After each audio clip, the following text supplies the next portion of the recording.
Mais hier, j'avais dit comment tu peux sortir des faiblesses. La première des choses que j'ai dit hier, tu peux sortir de tes faiblesses si simplement tu développes la confiance en Dieu.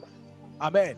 Mais il y a beaucoup de gens qui ont confiance à Dieu, mais pas en totalité. Amen. Il y a beaucoup de gens, ce n'est pas que tu n'as pas confiance à Dieu. Oui, tu as confiance à Dieu. Mais ta confiance à Dieu, c'est que tu fais confiance à Dieu comme tu fais confiance à une personne. Amen. Bien-aimé, laisse-moi vous expliquer une chose. Bien-aimé, on fait confiance à une personne et qui est capable de résoudre un problème.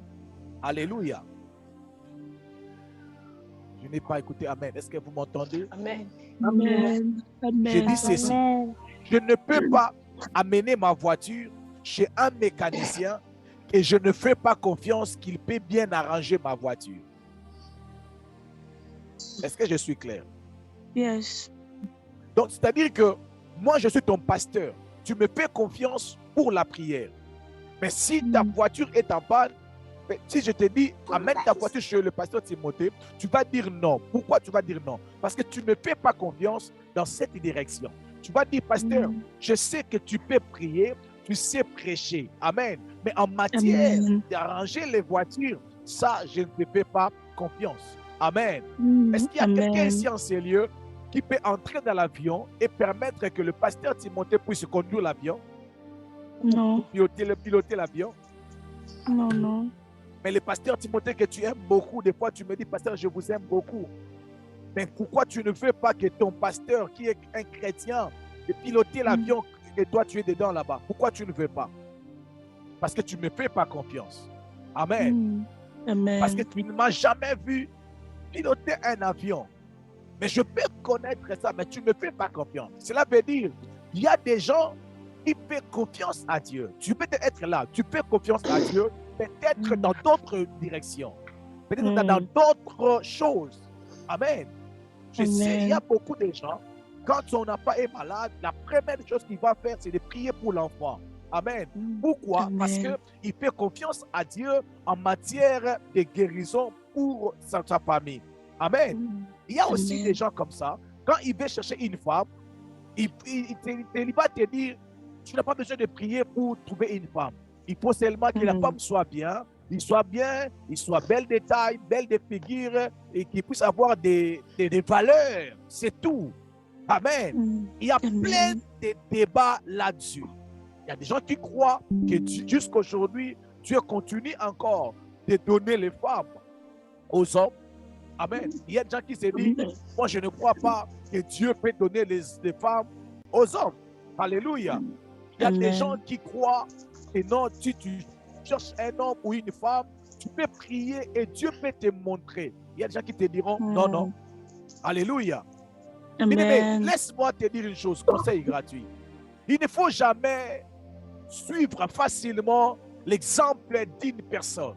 Amen. L'expérience de l'autre, ce n'est pas peut-être ton expérience. Alléluia. Yes. Amen. Alors tu peux suivre quelqu'un qui ne fait pas confiance à Dieu dans un domaine et toi tu le fais confiance sans savoir que non, il n'a pas confiance à Dieu.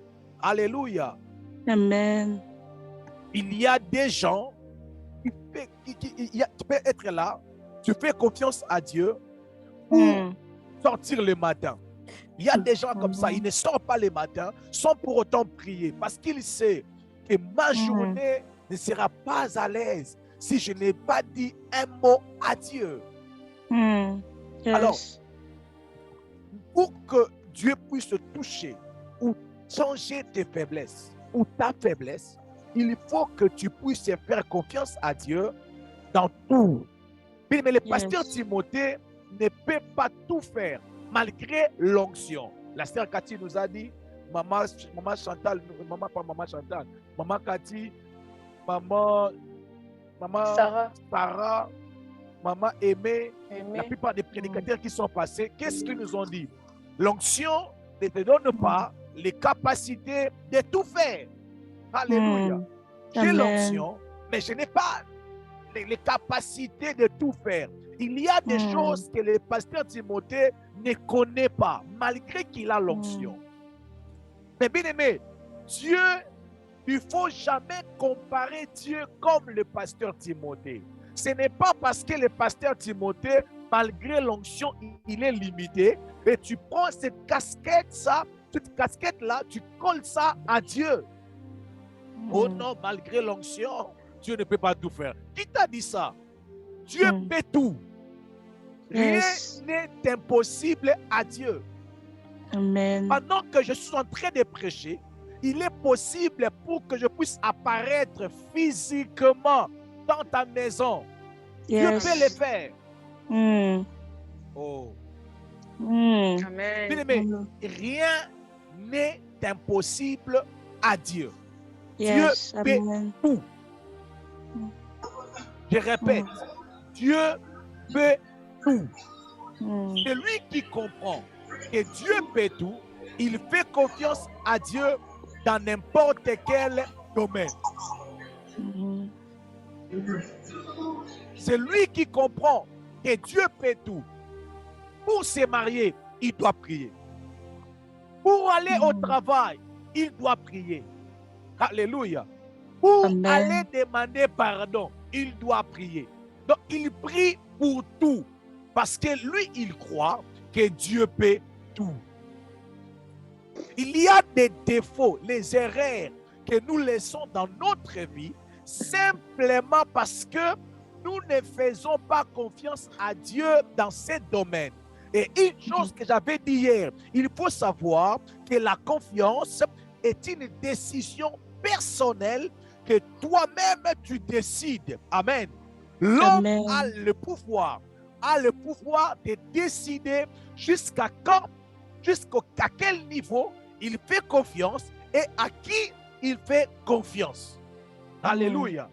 Amen. Tel que tu es là, tu peux faire confiance à pasteur Timothée de prêcher ta femme.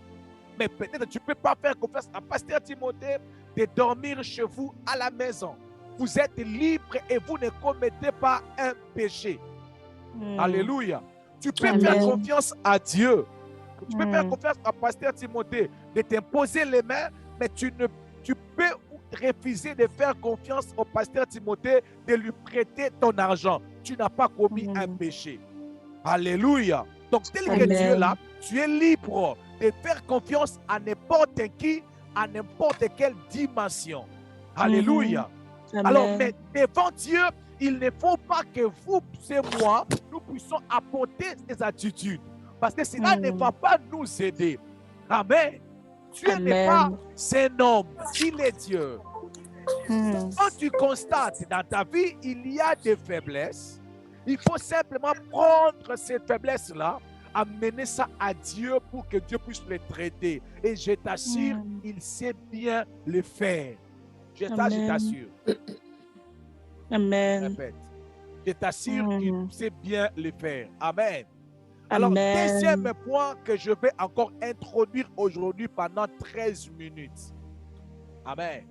Amen. Est-ce que Maman Prisca est là pour lire ou bien Maman Cathy? Papa, je suis là, mais je suis au volant, je ne peux pas. Ok, Maman Cathy, pouvez-vous lire s'il vous plaît? Bien, mais écoutez très bien ce verset. Allez-y, Maman Cathy, s'il vous plaît. Jérémie 12, 5e verset.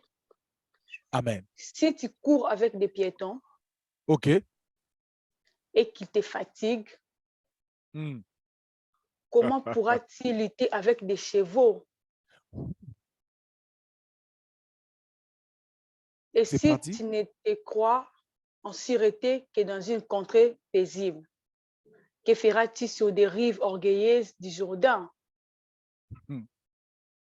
Maman Sarah, Maman Esther, est-ce que vous m'entendez? Maman Pamela, est-ce que vous êtes là? Oui, papa, je suis là. Ok. Pouvez-vous lire, s'il vous plaît? Jérémie chapitre 12, verset 5. Amen. J'ai lu au nom du Seigneur Jésus. Amen. Si tu cours avec des piétons et qu'ils te fatiguent, comment pourras-tu lutter avec des chevaux? Et si tu te crois en sûreté que dans une qu'est dans une contrée paisible. Que feras-tu sur les rives orgueilleuses sur les rives, pardon. Que feras-tu sur les rives orgueilleuses du Jourdain? Amen. Amen. Wow. Amen. Bien aimé, laisse-moi seulement parler de la première partie de ce verset. Maman Cathy, si tu cours avec des piétons, avec des gens qui marchent à pied, tu cours avec eux. Parce que la vie chrétienne est une course. Alléluia. L'apôtre Paul a dit, j'ai combattu le bon combat et j'ai achevé la course. Alléluia. Maintenant, la Bible dit ceci, dans cette course-là, si tu cours avec des piétons, quelqu'un qui marche à pied, tu cours avec lui, mais il te fatigue. Maintenant, comment pourras-tu lutter avec des chevaux? Parce que normalement, tu dois courir avec des chevaux. Maintenant, on te met dans un terrain où on te fait juste un petit test. On met des gens qui marchent à pied. Tu essaies de marcher avec eux, tu es déjà fatigué, malgré l'onction. Maintenant, on pose la question, comment pourras-tu lutter avec des chevaux? Alléluia. Amen. Ma grâce pose la question, mais qu'est-ce que Pasteur Timothée veut encore dire? C'est ça le problème, ma grâce. Si tu cours avec des piétons et qu'ils te fatiguent, comment pourras-tu lutter avec les chevaux?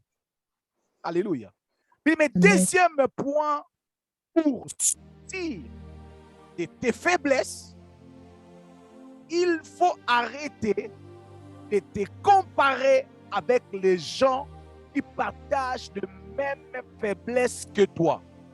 Amen. Alléluia. Amen. Si tu veux sortir d'une faiblesse, il ne faut pas te comparer. Il ne faut pas avoir comme modèle. Il ne faut pas avoir comme exemple une personne qui est faible comme vous. Parce que si tu te compares avec une personne qui est déjà faible, il marche déjà à pied, il va te fatiguer. Come on. Come on. Oh my God. C'est-à-dire quoi? Donc tu es là, tu habites une maison avec une sœur que vous partez avec elle une même église. Vous dormez avec elle même lit. Mais tu ne l'as jamais vu prier. Alléluia. Mais vous priez une même église. Tu ne l'as jamais vu prier.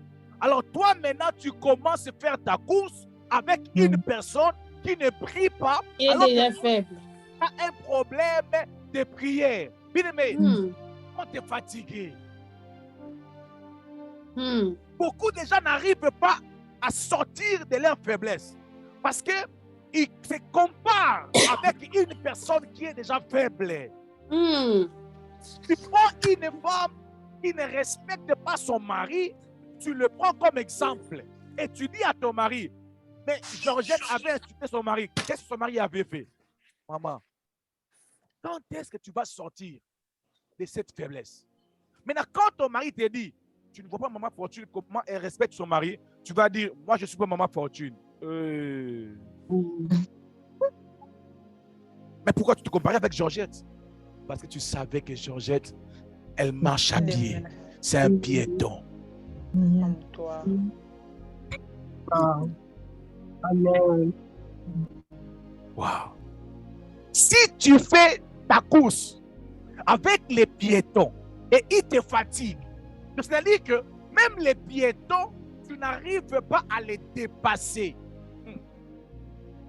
Donc tu es dans une maison avec des gens qui prient seulement 10 minutes, mais toi tu pries 5 minutes. Et ils sont des piétons parce qu'ils prient seulement 6 minutes, mais toi tu pries 5 minutes. Ils vont te fatiguer. tu vas encore devenir faible. Arrête de te comparer avec des gens qui sont de faibles. Ne prends pas une personne qui est faible comme un modèle. J'avais Amen. dit hier, il y a des gens que Dieu a traité les mêmes problèmes que tu as. Mais des fois, nous fuyons les gens que Dieu a traité les mêmes problèmes que nous. Nous cherchons les gens qui ont les mêmes problèmes que nous pour nous consoler. Mm. Come on, come on. Oui. Donc, Come ça on. veut dire quoi?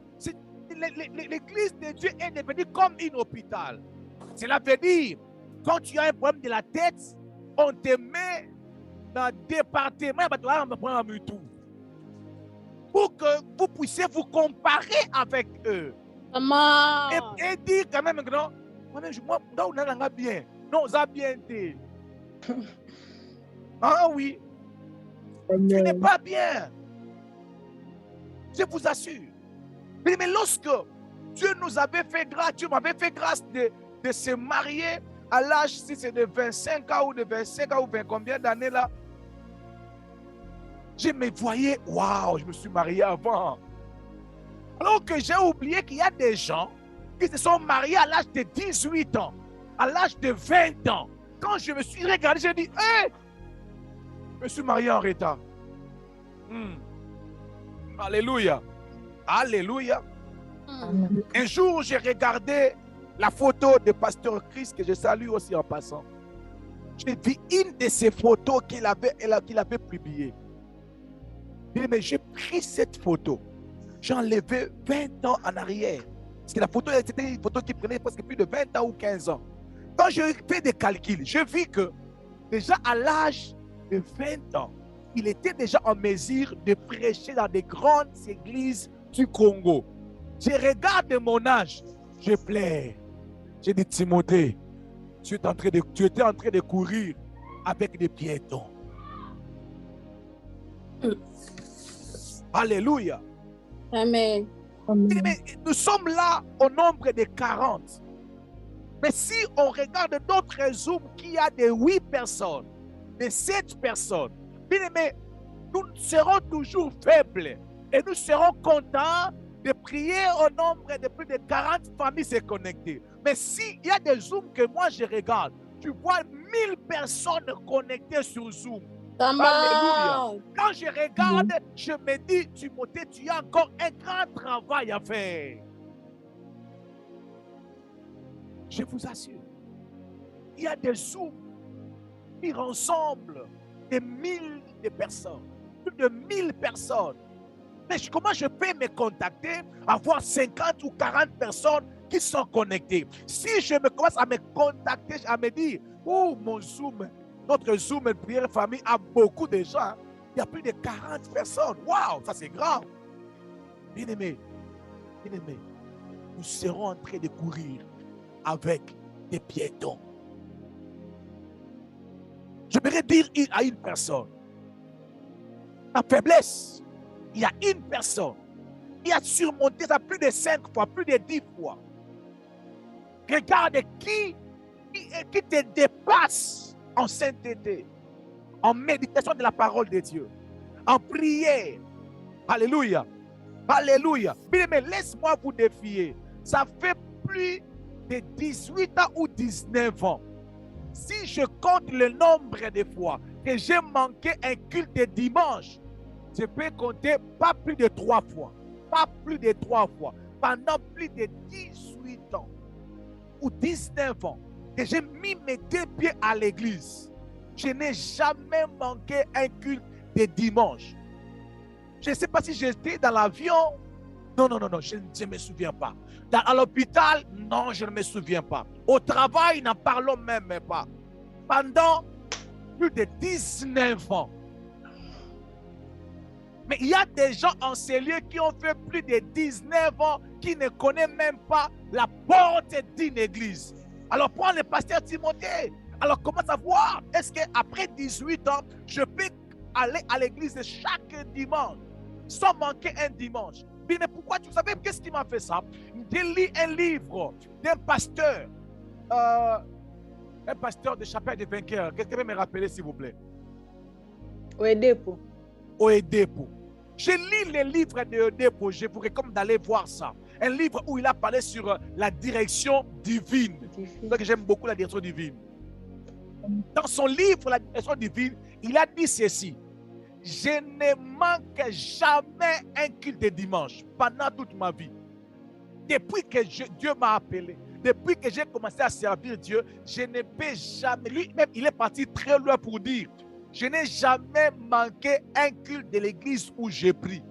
Il a dit ceci, même si je voyage, je vais rentrer le samedi pour participer à l'église. Ce n'est pas parce qu'il est pasteur. Il y a des pasteurs qui manquent aussi des cultes. Mais lui, il a dit ça, pas comme un pasteur, mais comme tout un enfant de Dieu qui s'est défié. Je ne sais pas qui l'avait défié. J'aimerais te poser la question. Qui te défie par rapport à ta faiblesse? Par rapport à ta faiblesse, qui te défie? Alléluia. Tu es là, tu n'as pas encore des enfants. Mais tu regardes une fille. Il y a eu des enfants hors mariage. Tu te dis, mais tel aussi, il avait eu des enfants hors mariage. Ça fait quoi? Maman, toi, tu n'as pas encore eu des enfants. Tu as encore toute ta vie, toutes tes chances avec toi. Alléluia. Mais pourquoi tu veux te comparer et courir avec des piétons? Je n'ai pas de problème avec des piétons, mais moi, je dois courir. Je n'ai pas de problème.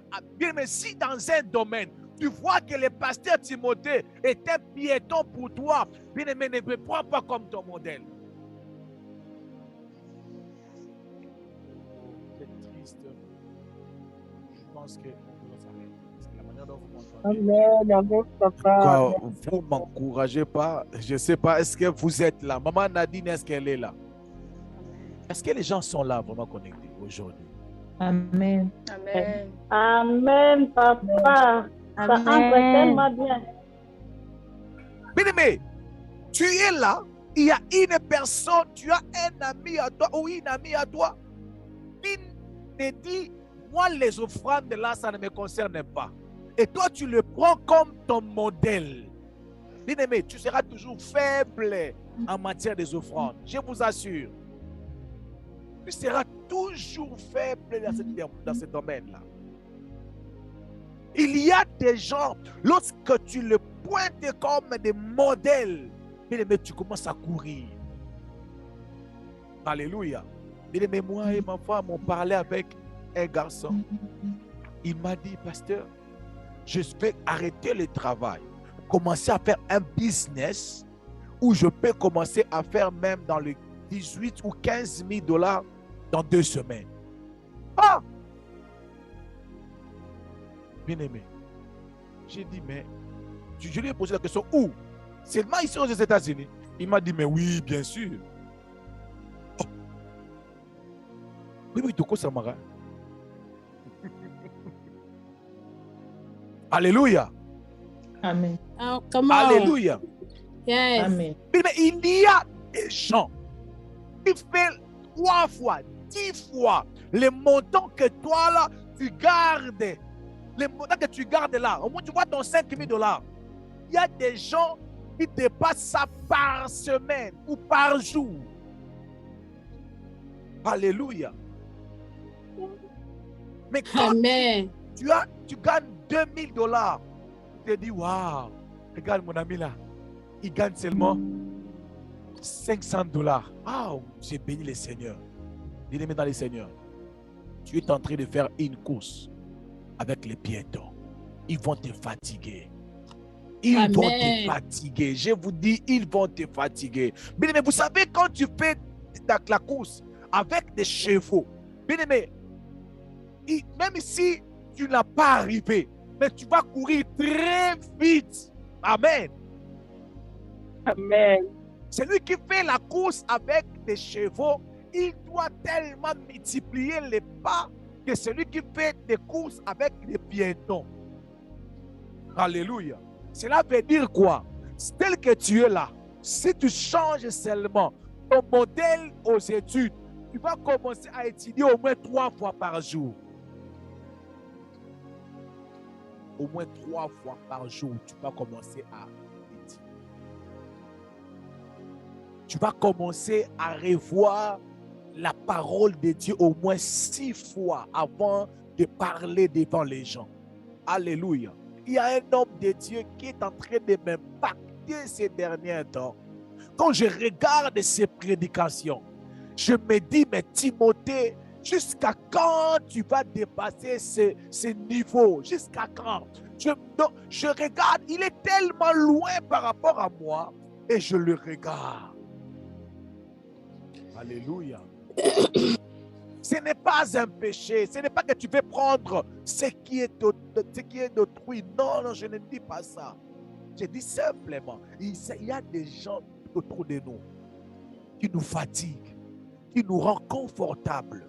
Aussi longtemps qu'ils sont là autour de nous, on n'est pas confortable. Ils ne prient pas, tu es confortable. Alléluia. Ils ne voient pas la main de Dieu, ils sont confortables. Ils sont là. Il y a des gens, depuis qu'ils sont connectés à ce ministère, ils ne témoignent jamais. Ils n'ont jamais témoigné. Et là, maintenant, toi, tu te dis, mais moi, si je vais être comme la sœur telle, elle aussi ne témoigne pas. Je dis, mais tu n'es pas elle. Tu peux te dire, qui témoigne souvent. Alors moi, je veux aussi commencer à témoigner comme lui. Oh yes. Oh yes. Dans n'importe quel domaine de la vie où tu te sens faible, tu as simplement besoin de cibler le plus fort dans ces domaines et de les prendre comme des modèles. C'est fini. Que le Seigneur Dieu vous bénisse. Est-ce que quelqu'un peut dire gloire au Seigneur? Amen. Amen. Amen. Est-ce que quelqu'un peut dire gloire au Seigneur? Gloire au Seigneur. Est-ce que quelqu'un peut dire gloire au Seigneur? Gloire au Seigneur.